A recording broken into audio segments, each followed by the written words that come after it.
Hi,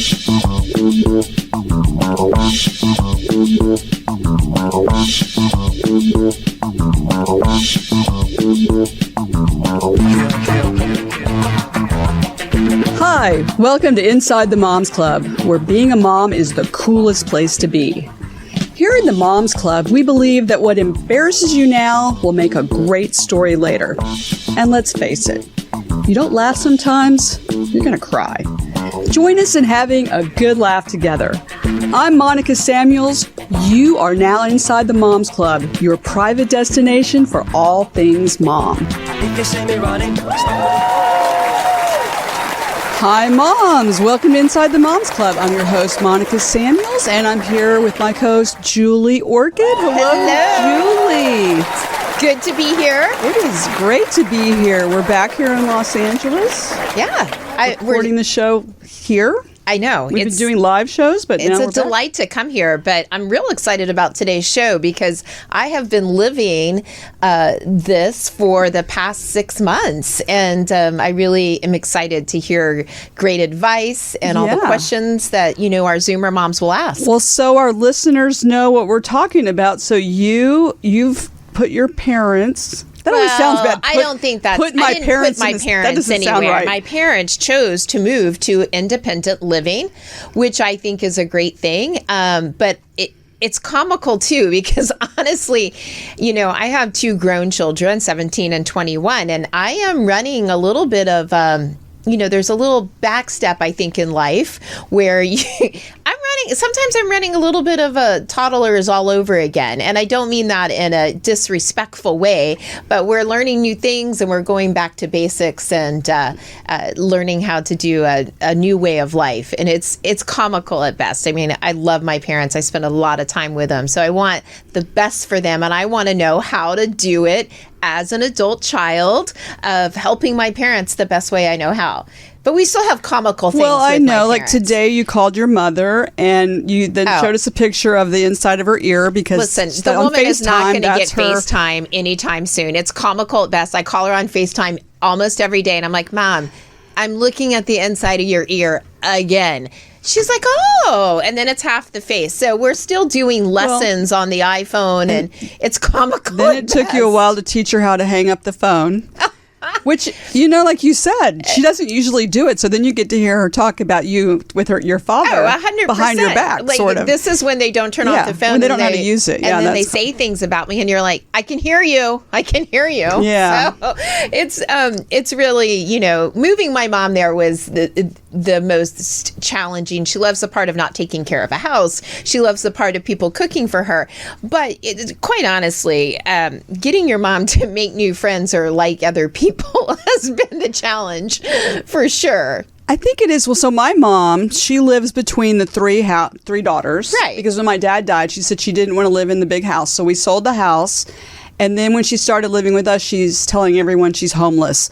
Which now that she kind of clarified, but she said she likes it. She does like being with you. I kind of get what she's saying, too, though, is because she's almost like another kid in our house because we tell her, okay, you have your room. You can decorate your room however you want. Yeah, it's your room. You just can't decorate the rest of the house. So, yeah, it's not her own space that she can do with it. So that's... I get it. You and your sisters are really great people because my mom and I are not afraid to admit we're not living together. Like, that is not an option. We cannot coexist like that. So when I moved my parents into this facility, which is great, by the way, there's a gentleman who sits on the bench outside the place. And every day when I pulled up, he likes to go, welcome to the mortuary. And I was like, okay, listen, I'm having a hard enough time with my parents. Can you please not say that every time that I pull up to come visit my parents or help them do something? Yeah. So,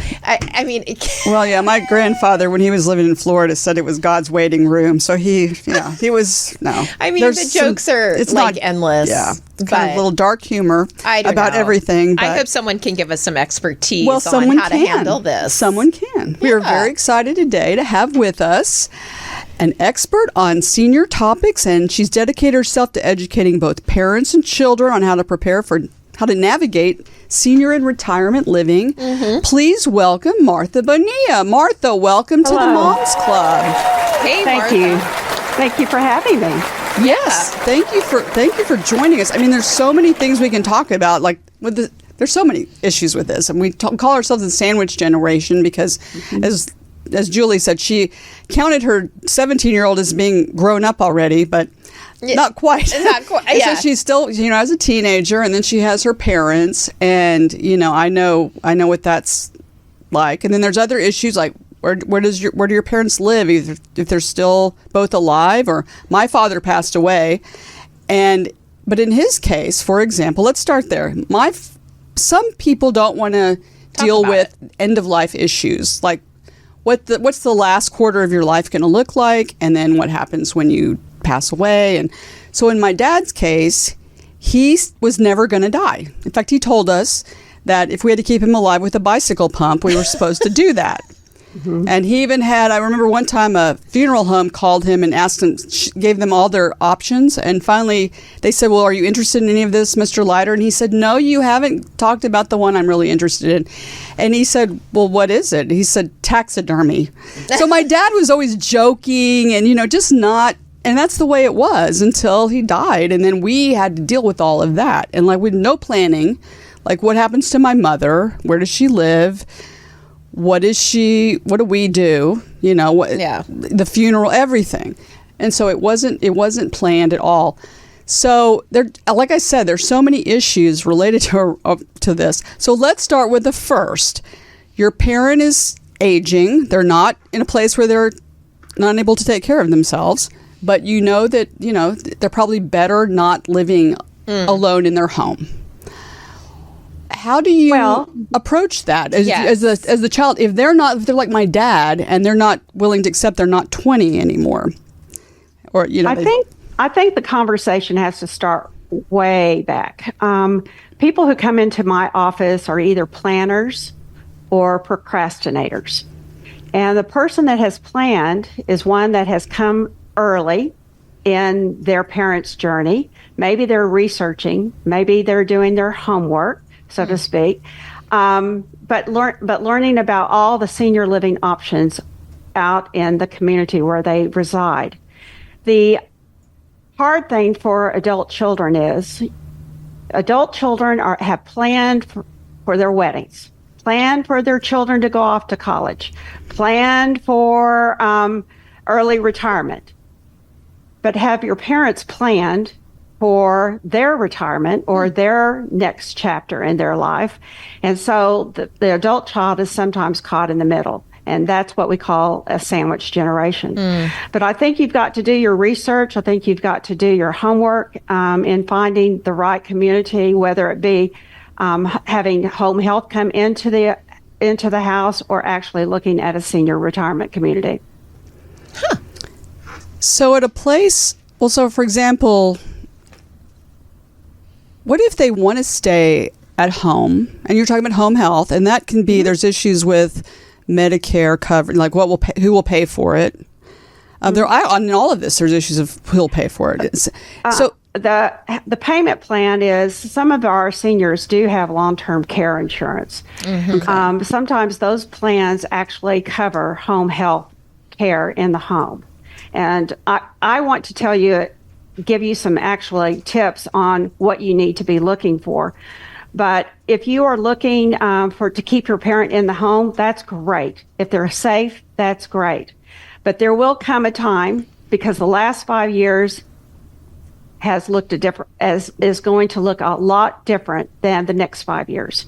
So you need to be able to plan. You need to be able to say, this is what I am thinking, and don't say that out loud. Never tell your mother or your father what you think. You could possibly say, would you be open to the concept of maybe senior living or having someone in the house? Would you be open to that? Would you be agreeable to that? But I never want to say to my parent, I think this is what you need to do. You are the adult child. You will always be a child in your parents' lives. Yeah. And at what point, so for example, my aunt, it wasn't until she fell, and she lives in Ohio where it's very cold, and she fell by the side of her car, and she was laying there with injured, and a neighbor saw her, and they were able to get assistance and to take care of her, so she didn't die and freeze to death. But she now wears a little life alert thing around it because she still wants to live in her house, but she's by herself. Is there a point in time where you look at your parents and like, I should ask the question, are you amenable to these things? Because before it happens, because before that fall happens. Right. And so many. We have another friend whose mother just fell in the bathroom, broke her hip, and was laying there for 12 hours. Yeah. I mean, these things happen. So you don't want to feel guilty that you didn't anticipate it. But what's the right time to start broaching those things? Like, would you consider, because maybe we don't feel that comfortable, we're worried about you living by yourself, or would you wear one of these things? I mean, I know it's kind of, with some seniors, it gets to be a little bit of not a joke, but if you say, well, I want you to wear a life alert, they joke about it, but it's not funny. I mean, my aunt now appreciates, she really needed that. But how do you broach that, or when should you? They say to begin a conversation at the age of 70. And I actually don't think should be a definite time. I think it should happen any time that you possibly can broach the subject. And it gives an opportunity that you are not threatening, or you're talking about the future in a non-threatening way. But if you have a crisis situation in the house, you're one step behind. You need to figure out what to do if something does happen. That life alert button is great. Your neighbors are probably on the watch, but do you really want your neighbors to be watching your mother and father? That's another thought. Yeah. When you are in a situation where the aunt fell, broke her hip, she had to go to the hospital, and then she had to go into some kind of rehab community. That is probably the easiest time. It's during a crisis time, but it will give them an eyesight as to, yes, it's time for me to move. Crisis situations happen all the time. They come across my desk all the time. Yes. What do I do? I've got a daughter on the phone. She's crying. She doesn't know what to do. So go reach out to a professional in a community and say, what are my next steps? We are able to help you. We want to help you. And we can develop a plan together. Main thing is, don't wait too long. Don't wait until a crisis has happened, and do your homework first. Yeah. That's really good information. You bring a good point that, I had both situations happen. A crisis happened, and I had to move my mother's sister into skilled nursing and then to assisted, and she didn't make it.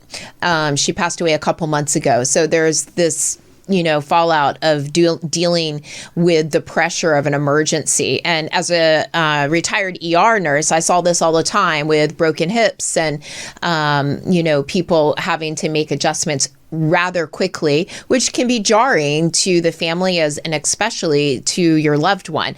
So now you're there. The people are living there. My parents are living there. What are the expectations from your residents of the adult children, what they like to see? I mean, how often, do we visit? Are going to activities with them? Should we be, these seem like simple questions, but I'm sure you hear it all the time from your residents about, what they'd like to see from their family. What is our homework when our parents are making such a large transition? Isolation is very detrimental to a senior's health. When you are in a community, you will have other people that are like you in the way of similar interests, similar activities. Communities have to have certain activities, entertainment, presentations, or they're not going to be relevant in today's world. At our community, we have classes for those who want to learn about their iPhone.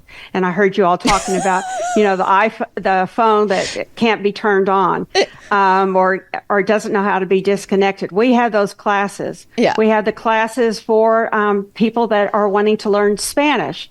We have ballet classes. We have tap classes. We have Zumba classes.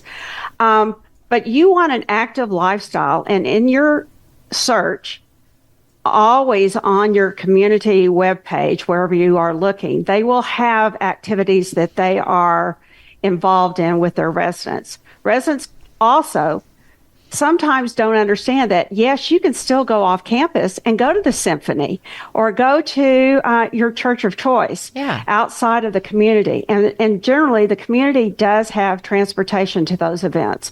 So it's not just, you're not in a bubble. Yeah. We want you to be able to experience those things that are outside of the community, but you do want to have that social engagement opportunities for your parents, whether it be just if some people only want to see other residents during dining times, that's fine. Okay. Because one of the most common concerns and subject matters is the food.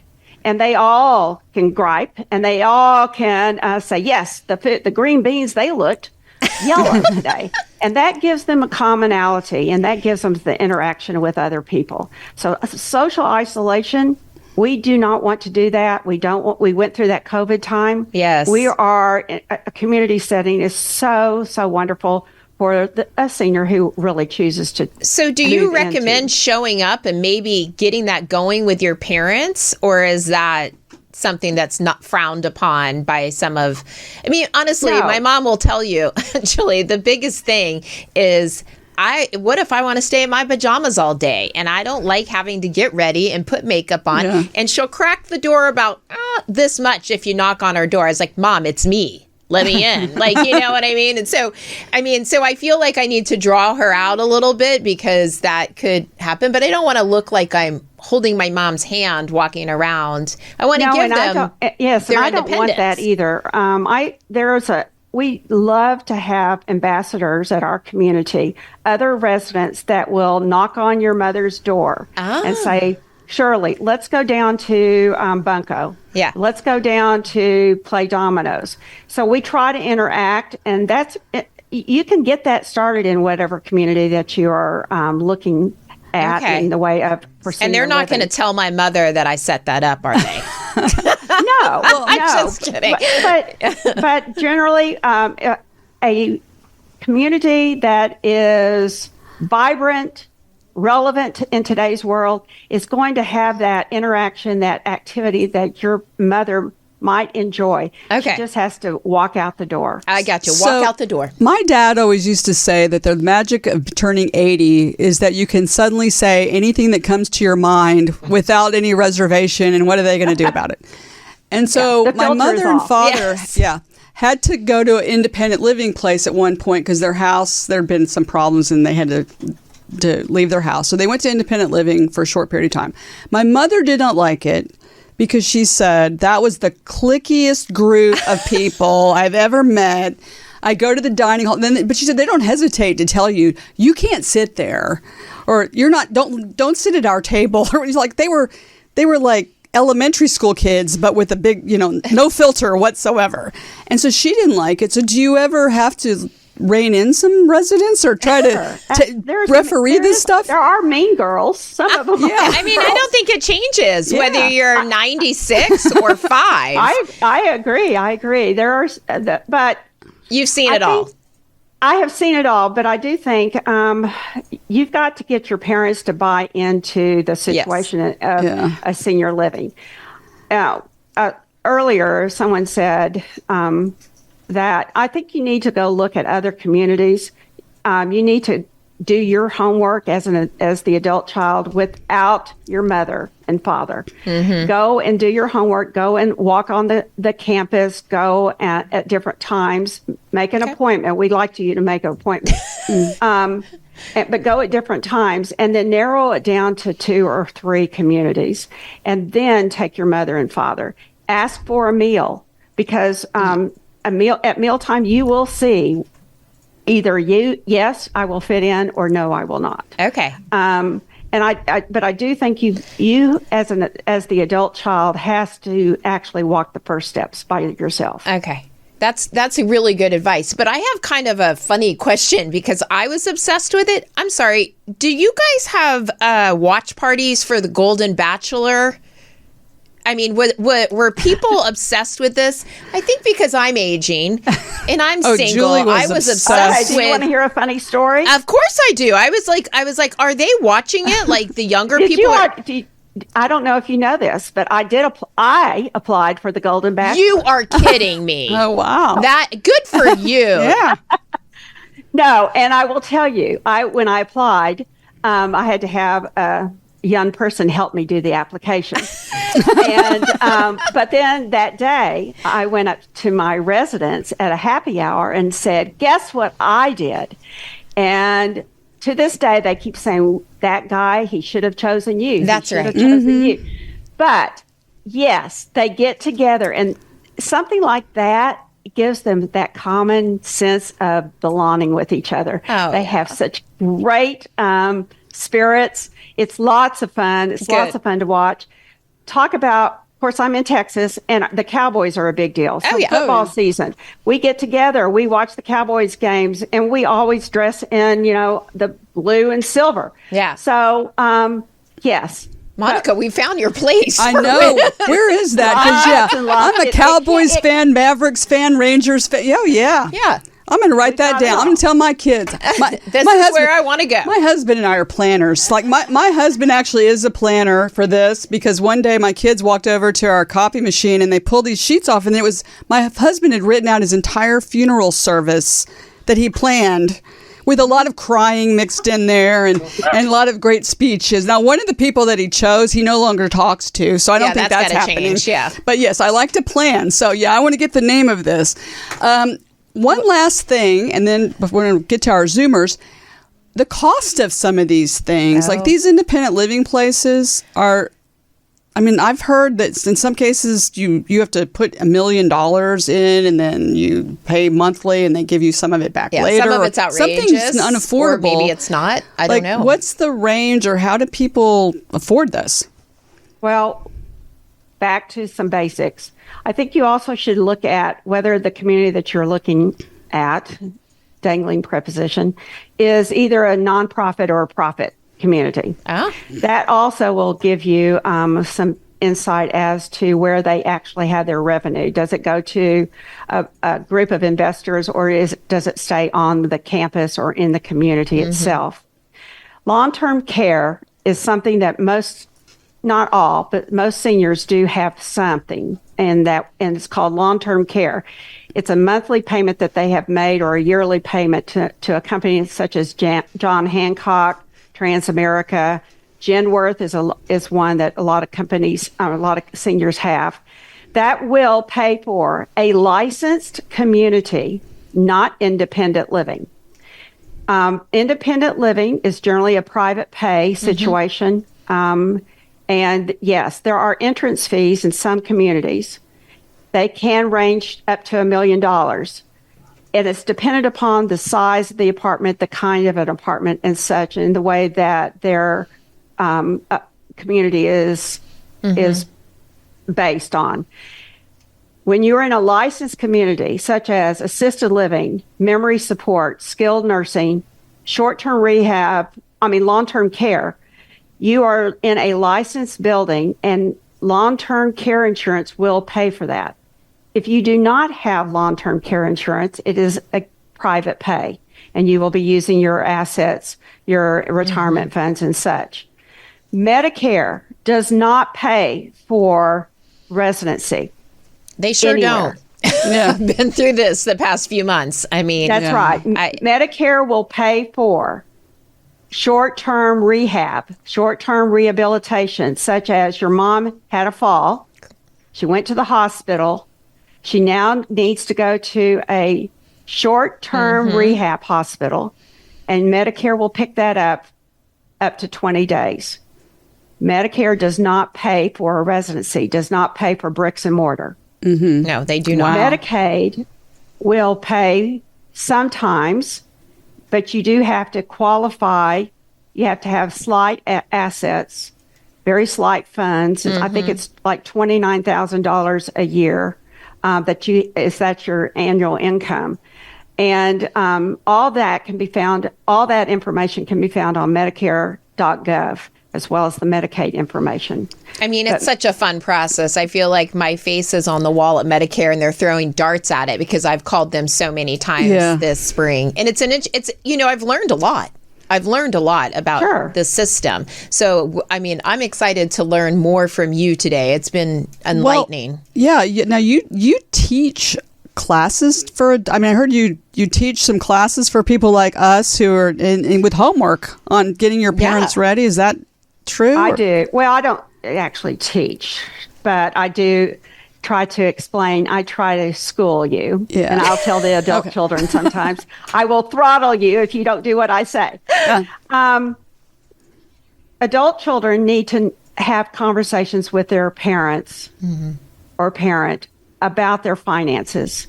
I know it's sometimes a little bit awkward to do so, but you need to know what kind of finances your parents do have, whether or not they have long-term care insurance. Yeah, critically important. Who their financial planner is. Yeah. Do they have a power of attorney instruments already in place? Yeah. If you don't know those answers, that is your homework assignment. Yeah. Because that will give you a blueprint as to how you make this journey, what communities that you can go to and afford. And one of the things that I hope I get this across, when you come into my office and you are looking specifically for assisted living, I can help you in assisted living, but I also want you to understand what it's going to cost you in 5 years when and if your parent needs long-term care. Because if they need long-term care and you have slight funds in assisted living, those funds have to last you throughout. So I want to make sure that you understand how much it's going to cost you today, knowing what it's going to cost you in the future, because healthcare is only going to go up. Yeah. Yeah. Well, don't just plan for today, plan for tomorrow. And those are important conversations to have. And you're absolutely right. You need to pick the right time to do it, too. My husband chose to bring these subjects up during Thanksgiving with his parents. Thanksgiving dinner, it did not go well. So yeah, pick your time. Well, we have some moms who would love to ask you more questions. I know they have a lot of questions. So let's welcome our Zoomer moms. Welcome to the Moms Club.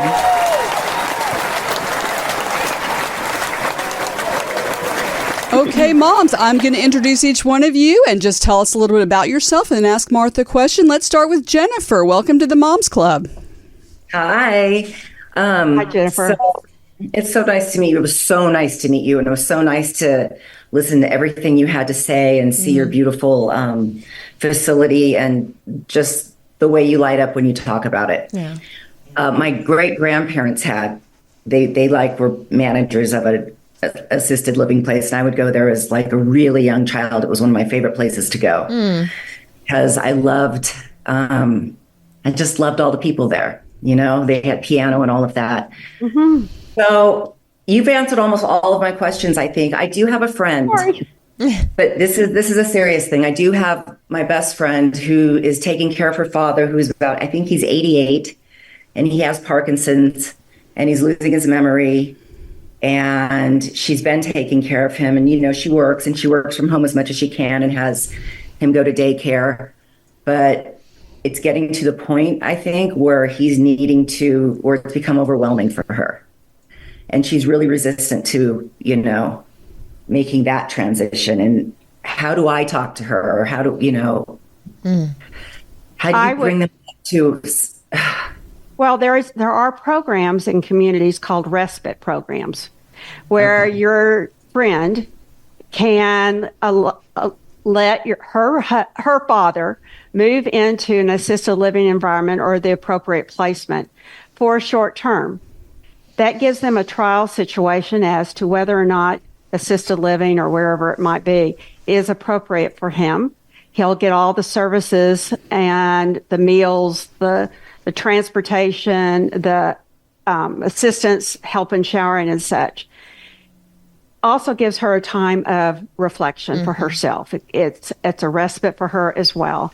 And that's what I would suggest if she is not able to break away or she's not able to actually consider a permanent placement, then I would suggest let's do small steps.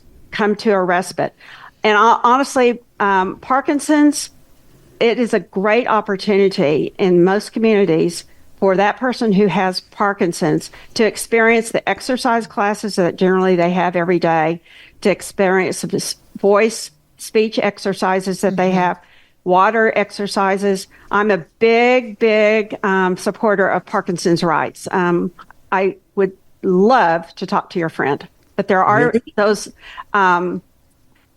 support groups out there as well. But I would suggest you do a baby step for her. Let her do a respite situation in a community. Yeah, excellent advice. That's great. Awesome. Thank you. Nancy, welcome to the Moms Club. Tell us a little bit about yourself, and do you have a question for Martha? Hi. Oh gosh, I have so many questions. Good. My name's Nancy. I'm a widowed mom of 3 teenage sons, and I have parents who live on the opposite side of the country from where I am, who are in their mid to late 70s. So it's interesting. I grew up in the Northeast outside of New York City, and in my experience and seeing my grandparents age and go through this kind of period where my parents are today, there weren't communities like yours. It was basically convalescent care or in-home care, not maybe assisted living. I didn't know and still don't know of any independent living communities around where my parents are right now. And I'm just wondering, I work in marketing. So it seems to me like, at least for Gen X, there is in the boomers where my parents are, there could be a branding issue around these communities, because when my parents or even I talk with my contemporaries that live in that part of the country about this, it's like a nasty taste in your mouth. No, you make it sound beautiful and fun and exciting and part of a community and make friends and do all of these things and keep learning and growing even into your older age. But I've never seen that. And when I have spoken with my parents about it, and they can't think of it in that way either. Mm-hmm. So is there anything the industry might be doing to help with this kind of perception of what it means to go into this transitional stage and new way of living as you're reaching into your 80s and beyond?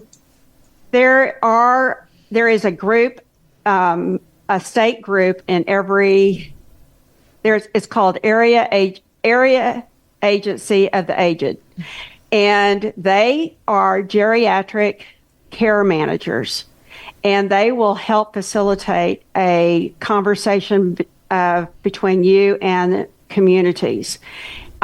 We call on them sometimes to help do assessments, which is here nor there, but there are gerontologists out there. Sometimes their gerontologists are connected with churches as well, and they will be able to help guide you and give you recommendations. In that same vein, there is a term that we use in our community called a CCRC. There's a lot of alphabet letters out there. It's called Continuing Care Retirement Community. It is a community that has everything under one roof, so to speak, not literally, but a continuing care retirement community has independent living, assisted living, short-term rehab, memory support, long-term care, hospice services. So you might want to Google and say, give me the CCRCs in the Northeast and see what you come up with. But again, the area agency will help you as well as to give you some insight as to what's in your parents' location. My concern to you is this. They're 70 years old and they're at home and they're safe. When they're 85 or 90 and they are having multiple stays in short-term rehab, because they are getting pneumonia, they have UTIs, and you, a single mother, has to fly up there several times to check on them because you're in charge of their care. You need to have the conversation, Mom and Dad, this is where I live.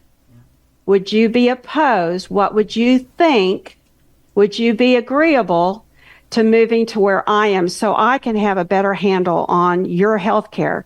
And I want you to be around my kids.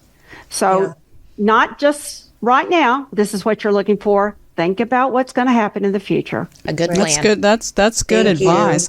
Hind, welcome to the Moms Club. Tell us a little bit about yourself, and do you have a question for Martha? Yes. Oh my God, this is so, it's just like what I deal with in my business. My name is Hind Ainab. I'm a real estate agent in Los Angeles, and I'm usually the one that gets called in as the sandwich generation is taking the parents because the homes needs to be sold. And one of the things that I've seen and experienced is people wait till the last minute, and then when we're in the process of selling a home, there's no trust that that's done. There is no plan, and sometimes this is the asset that the parents have that's actually going to have to take care of them for the long-term health. So my question is there any place where I can send the kids to really learn about how to set everything up financially, legally, so when we're in that process of selling the home and moving the parents, that there is a plan, a financial plan, that money is or that asset is going to take care of the parents? Is there anywhere I can actually send them? And this has been really beautiful. Just I'm sitting there, I'm like, I should think about that for myself too. I don't know where you live. In Los Angeles. Yeah. I'm sorry? In Los Angeles, in California. Oh, Los Angeles. In Dallas area, which is where I live, there is a place called the Senior Source, and they will help you, guide you with financial and legal documents to help prepare. I would reach out to an elder law attorney and get them on board, and then go to a financial planner as well, and they will be able to network you into all the documents that you need. You can also do power of attorney online, which is so crazy to me, but you can. But you can Google almost anything, but look for a financial planner, look for an elder law attorney, and they should be able to plug you into the right people. Yeah, that's good advice. Patty, welcome to the Moms Club. Tell us a little bit about yourself, and do you have a question for Martha? Hello. Yes, I do have a question for Martha. I am Patty. I am a single mom with an 18-year-old about to go to college, and my parents live just a few blocks away. I'm fortunate. My siblings and I are all within a couple miles of my parents, and they're getting older. They're 85, still living independently, but I'm beginning to see my mother slowing down and some changes in her health. So I know you don't want to wait till the last minute. I don't want there to be some sort of a crisis. But in your experience working with the adult children, Martha, how do I get my parents right now they are independent, but at some point they may need the assisted living. So getting them over that hump, or let's say they do have to make the move to assisted living, but they're hesitant. How do you get them? I can't tell them what to do, but it's in their best interest, to have that additional support in their daily living activities, eyeballs watching over them, and then the socialization piece is critical. Oh, yes. So what has worked for you in the past with other families and helping get the parents over that hump? Well, you want to honor their wishes and honor their thoughts on moving to a senior living community. I would just start with the conversation. I want to honor your wishes. I want you to be a part of this decision-making process. I don't want to make this by myself. And generally, that's what will happen. You'll have the adult child and the mother or father coming in, and everyone listens to the same information at the same time.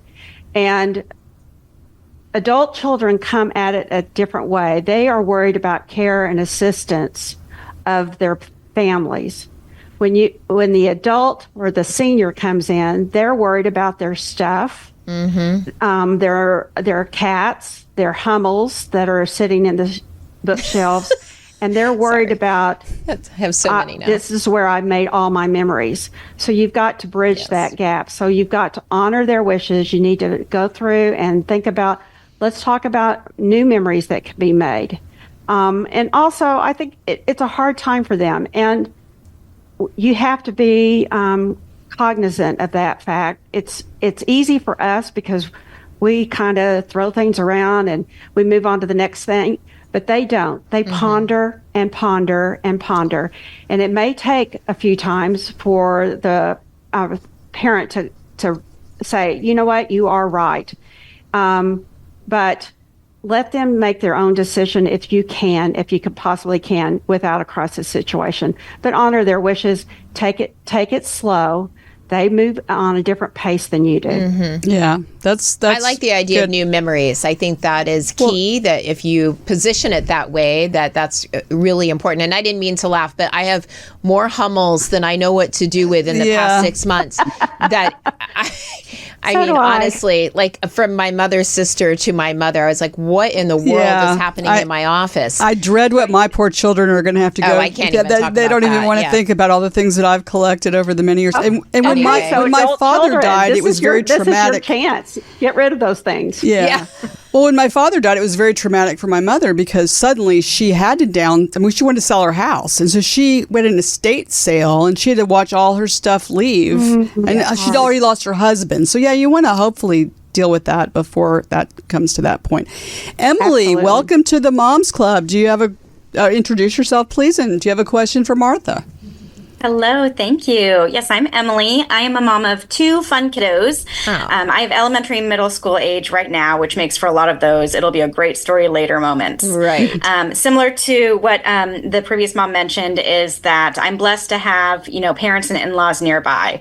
One is less than a minute, the other is all of 10 minutes away. So it gives us a lot of opportunity to see those everyday situations, but they also are very much set on just being independent, staying in their homes. So one of my questions I have for Martha is, if they continue on that, trajectory, wanting to stay home, I heard talk of assisted living, memory care, skilled, can you tell me the difference about a few of those? Because my concern is we're kind of going to jump over that first step. Okay, I'd love to. Independent living. I'm speaking specifically of a CCRC, Continuing Care Retirement Community. Independent living is a lateral move from your home into an apartment or a cottage or a little villa, depending upon what the name of the independent living area is in the community that you're researching. You do not receive any services generally. You do have a meal plan. There's generally a minimum age requirement. You've seen a lot of 55 and older communities popping up as well. Services might include meals, like 1 meal a day. Sometimes there's housekeeping, but you don't receive any medical services or any assistance. Generally, it is not a licensed building. It's not regulated. When you are looking at assisted living, you're looking at a licensed building, and it is regulated, and there are certain things that are provided to the residents. Honestly, I don't like the words assisted living. I like living with assistance because that's what it is. It's still a resident that is somewhat independent, but needs some services. You might have heard the words activities of daily living, or ADLs. There's another alphabet. Activities of daily living are some things that are provided in assisted living, such as help in toileting, help in meal preparation. We take care of 3 meals a day. Help in transferring, sometimes moving from point A to B. There's generally a monthly rental. When you're in assisted living, you are looking at a rental. Private pay, long-term care insurance, those are all things, those are the ways of payment, and you are licensed. So you have to have certain qualified staff members to be in the building taking care of your loved one. You'll have certified nursing assistants, CNAs. You might have LVNs. You might have a director of nursing. Those are all people that work inside the assisted living environment. Skilled nursing. I like to say skilled nursing is an umbrella. Underneath the umbrella of skilled nursing is short-term rehab, which we've already talked about, is covered by Medicare. Long-term care is what you and I would refer to possibly as a nursing home. It's an area both that our skills are required, nursing skills, medical skills, for the safety, and they're 24/7 for the safety of the resident. So you have those areas. Sometimes when you are looking, not sometimes, this is always fact. When you are looking at communities, ask for the disclosure statements of the community when they are licensed, meaning assisted living and above, because that will give you also another blueprint to compare apples to apples. One, community A, community B, how do you compare them after you've seen them and you've walked and had a tour, maybe had lunch? Get their disclosure statements and compare. And that helps you give just a great comparison as well. That's great. That's very informative. Michelle, welcome to the Moms Club. Tell us a little bit about yourself, and do you have a question for Martha? I am a mom of three, 2 college daughters and 1 in high school. And my mom lives close. She's 75, doing great, no health problems.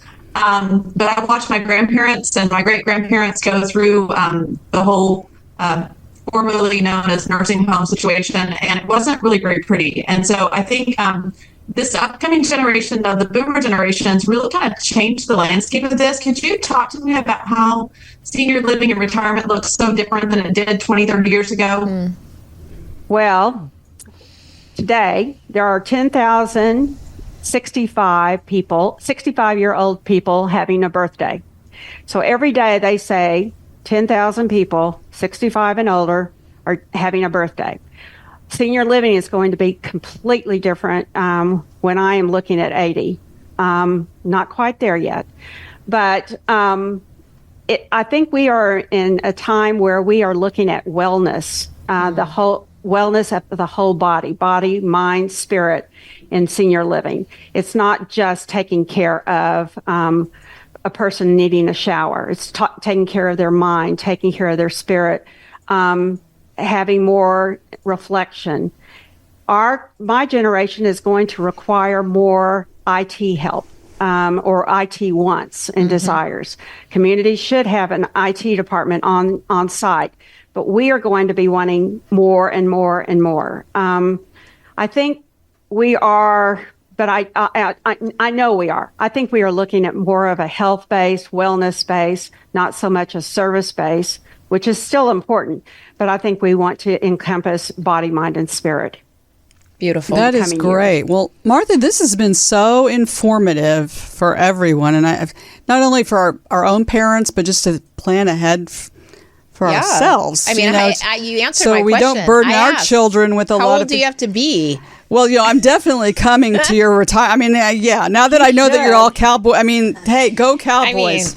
Yeah, I'm all for it. So, that sounds great. Well, where can we find you on social media? Where can people reach you?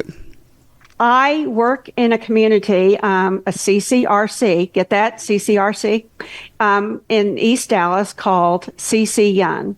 And it's a nonprofit community. We can hopefully shoot you my email address. I'm happy to talk. I love my job. It's not a job. It's really a service. At one time, I sold black pants to elderly women in Talbot's, and I knew from that moment on I wanted to help and be of service to the senior women and men. So, you're a total rock star in this industry. And why you didn't get picked for the Golden Bachelor, I've got something to say about that. Well, there may be another. I don't know. We'll help you with your next application. Maybe they didn't, that young person didn't just help you. We could jazz it up a little bit for you. So that sounds great. Well, thank you so much, Martha. You're so welcome. Well, we also want to thank our sponsor, NewCalm, which we absolutely love. It's an app that you can get, and it helps you with sleep, focus, energy. I mean, Julie and I would not be here, but for NewCalm. We are better roommates because of NewCalm. We listened to Deep Sleep last night, and we feel terrific. Good. So, and here's the great thing, moms, listen carefully. when you subscribe to Newcom, if you put Mom's Club in the code at checkout, you will get 15% off every month of your subscription, not just the first month, but every month. So go to the Newcom app, buy it, subscribe. And I always misspell it. So how do you spell it? It's spelled Nucalm. There you go. Newcom. Newcom. That's a good point, Julie. Well, I'm just saying I've been had some issues. For those spellers out there, because if you knew how to spell, you might miss it. So yes, Newcom. Yeah. So definitely check that out. And check us out on social media at Inside the Moms Club. We're on Instagram, TikTok, Facebook, and on our website, InsideTheMomsClub.com. Check us out there because we got some exciting things coming up. And you met all these Zoomer moms today. Yeah. Someday, ladies, if you want to be a Zoomer mom, check out our website. And you too can be on the show and be a Zoomer mom. And we know you'd have fun with us here. Well, yeah. Julie, I can't believe it. These shows go by so fast. Yes. And we're done already. I can't believe it. But we'll be back next time with celebrities and extraordinary women, moms just like you. We thank you so much for spending all your precious me time with us. And remember our motto out there, ladies. If you don't laugh sometimes, you are going to cry. So keep laughing, moms. We'll see you next time inside the Moms Club.